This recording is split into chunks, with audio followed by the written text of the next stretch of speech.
Welcome to InterviewU, where your questions take center stage. You submit the questions, and we interview the professionals. Today, we're collaborating with the YouTube channel at Rose AJ Coates. Rose AJ sits down with Joanna to explore her carnivore journey and her new focus on emotional alignment, her way of giving back to a community she deeply respects. So watch, listen, and learn all about Joanna Ruth and emotional alignment. Hey friends, this is Rose AJ with the Carnivore Connection coming to you with another heartfelt and soulful conversation. And today in the studio, I have Joanna from One Curious Carnivore. And Joanna, I actually saw you a couple of times on Dave Mack's show, share transformation stories or journeys about women that are over 50 years old that are pursuing better health, primarily through low carb, ketogenic, and carnivore. Okay, well, my name is Joanna, and I'm from Melbourne, Australia. You can probably tell the accent is a little different. Dave Mack is also from Melbourne, which is a nice coincidence. A different part of Melbourne, but still, there's not that many of us compared to in the US. There's so many of you. I'm a teacher of adults, and I'm also a life coach of adults, and I'm also a carnivore. Now I'm a carnivore. So I calculated that over the last 10 years, I've slid from identifying that our wheat products here in Australia were hurting my gut, so I had to abstain. And then I started to think about how that's connecting with weight loss and carbohydrates, and I slid into low carb. Then I slid into keto. And what I discovered along the way as I was pulling these foods out of my diet, well, I discovered my addictions along the way, of course, because when it's a difficult challenge to remove something from your diet, you discover that you have some kind of either physical or mental attachment to it. So they were nice challenges to discover that I had to, hurdles I had to jump over. But I also discovered the issues that we all have with toxicity and our food supply being toxified. One of the things that really pushed me towards carnivore was the fact that in Australia, and I think in America as well, there's a very, very high use of pesticides in plant foods.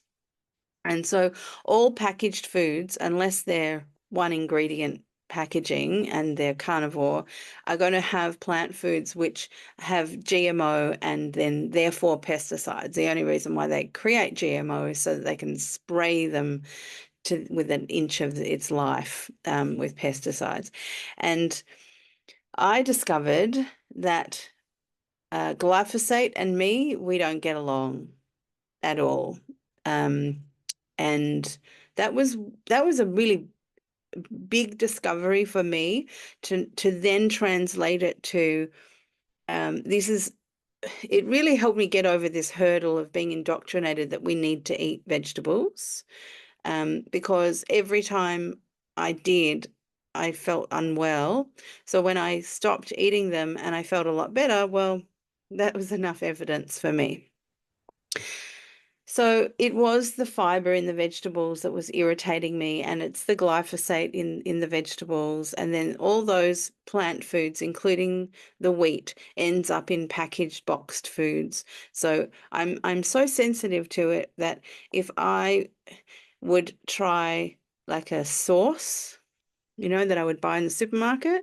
I think, oh, this will be a nice flavor I'll put on top of whatever I'm eating. And I would have gut problems from that. And then I would go and look at the ingredients. Oh, it has maltodextrin, and that's a wheat derivative, and therefore it's going to have glyphosate. It's all in there. So coming right through and into carnivore, the tail end of it was probably the easiest part for me, because I felt so much more well.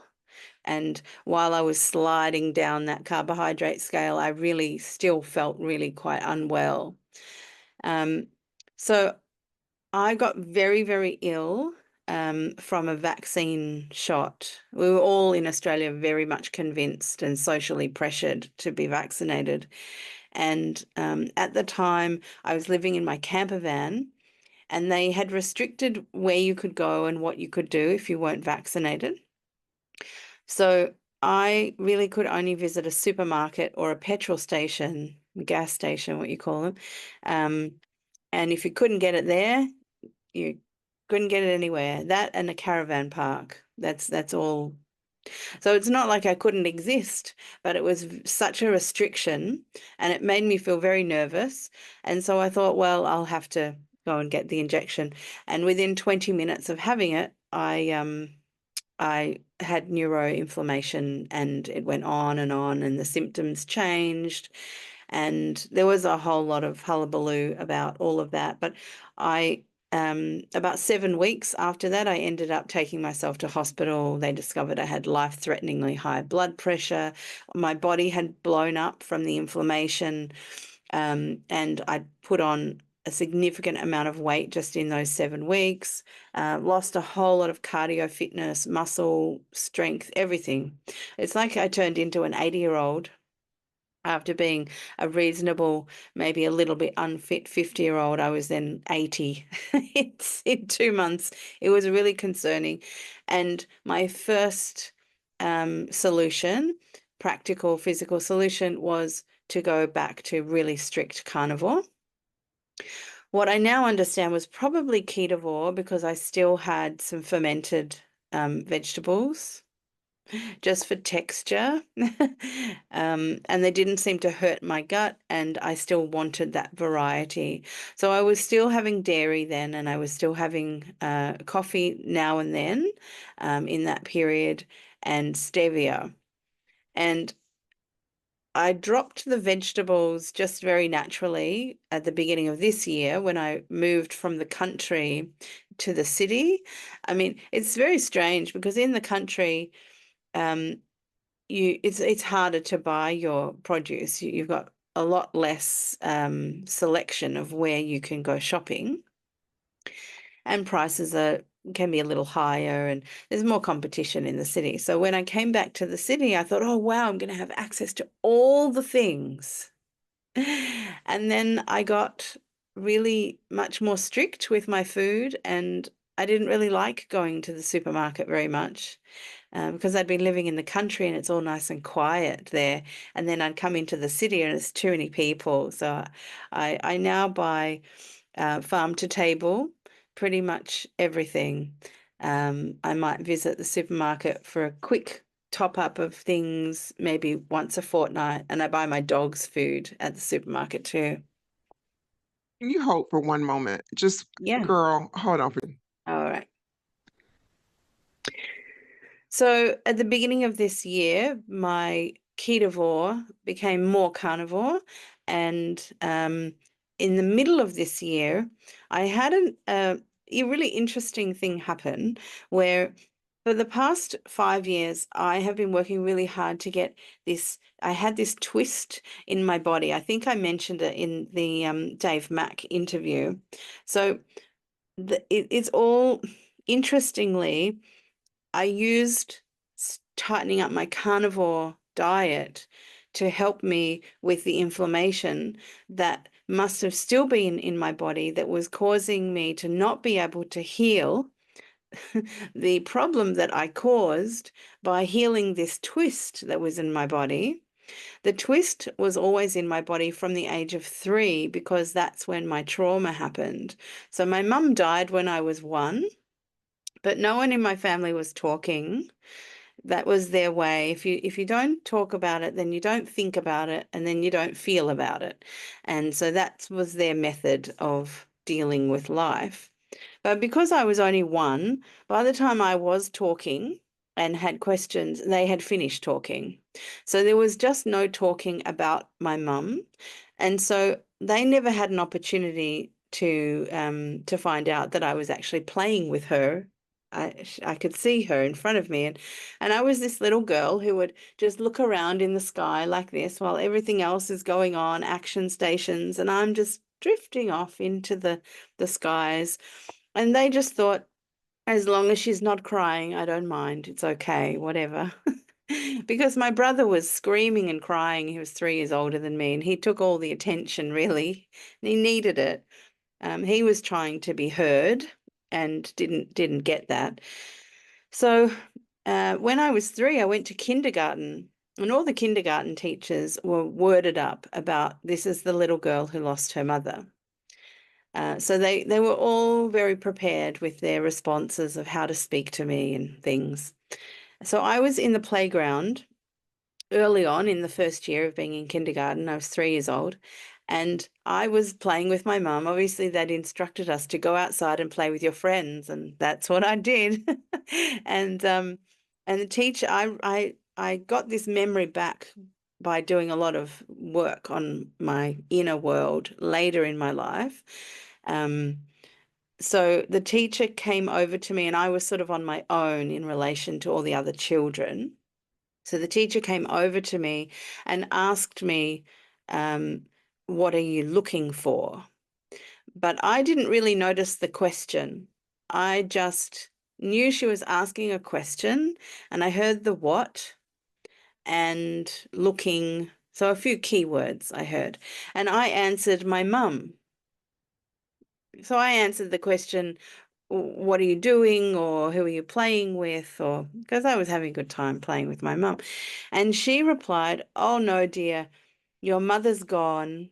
She's not here anymore. So I went from looking at my mum up on the left to looking at the teacher, who was also up on the right because taller than me. And then after she said that, I went back to where my mother was the last time I was playing with her, and she was gone. And so this is how the twist happened in my body. I was always somehow subconsciously looking for her in that spot. And that manifested as a twist in my body, which made movement hard, posture hard. And whenever I was anxious, I would look in that spot, and I never knew why until later in my life when it was discovered. So for the past 5 years, in knowing that I have this twist, I have been trying many different things to work with my subconscious and with my body to alleviate the twist, because who wants to live their life not quite in the right alignment, not walking really straight, you're walking to the left rather than to the right. So just before mid-year this year, I was playing around with tuning forks because I have a few different tuning forks, and I received an idea, activate the tuning fork and put it on your back on your left side. I'm like, okay, whatever. I'm just being playful. And all of a sudden I did that, and I remember where I was standing. I was in the kitchen, and I had the bench behind me, and lucky because the tuning fork was ringing, and all of a sudden these tears just sort of fell out of my face, like it was a real rush of tears coming through. And at the same time as I'm observing all these tears and feeling this feeling of relief, I suppose, I'm thinking, what is this? This is unusual. And then all the dots came together, because I realized, because I could feel the muscle that was contracting all the time to hold the twist in place was released, and I felt different in my body. And I thought, that's really interesting.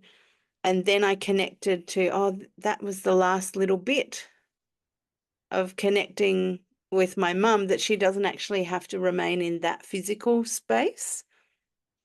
She can move around now. And so that was beautiful and wonderful that I had that happen. But what I then discovered was that my body didn't really know how to move or stand or walk without the twist, because from the age of 3 to the age of 51, I'd been acclimatized to doing everything with the twist. So I found that my left side was a lot weaker, and not very coordinated either. So I knew that I had to consciously focus on my walking posture and build the muscles and all of that. So this was all occurring during our winter. And so everything's cold. And through walking my dog every day, I gave myself plantar fasciitis because there was so much stress on my foot, and my brain didn't really know where to land my foot, and my leg wasn't very strong, and it all just added up to be, I have this very painful situation. So that was the impetus for, right, I have to take it very seriously. If there's anything that I'm doing that might be causing inflammation in my body, I have to resolve it. And so I stopped all at the same time, all the dairy, all the coffee, and all the stevia. Just done. And I think it's sort of, these were the three things that I just never wanted to get rid of. I was so attached to them. For a long time, I would think, maybe I should hold back on the dairy if I'm not losing enough weight. Maybe it's the dairy, or maybe it is that sweet taste in my mouth. Maybe I am a bit addicted to that, and I just wouldn't do anything about it. Oh no, I'll be all right. Well, I'm doing a lot better without those things in my diet. I hope you've enjoyed our interviews, and thank you to everyone who's submitted questions so far. If you've got fresh ideas, leave your questions and comments below, and we'll get to work on them. Bye for now. See you in our next set of interviews. Hello, I'm Joanna Ruth, but you can call me Joanna. I've embraced a carnivore lifestyle increasingly for the past 10 years. Now honing my diet to include meat, seafood, eggs, butter and salt. No plants or dairy anymore for me. With 30 years of experience in education, teaching both adults and children, I've spent the last 20 years developing effective life coaching methods. I now focus on the mental environment as a crucial factor in our health, and I'm excited to share the method of emotional alignment with the carnivore community, another secret weapon to use for our well-being successes. I hope you enjoyed watching this episode. Please subscribe to the channel and email us if you'd like more information about life coaching.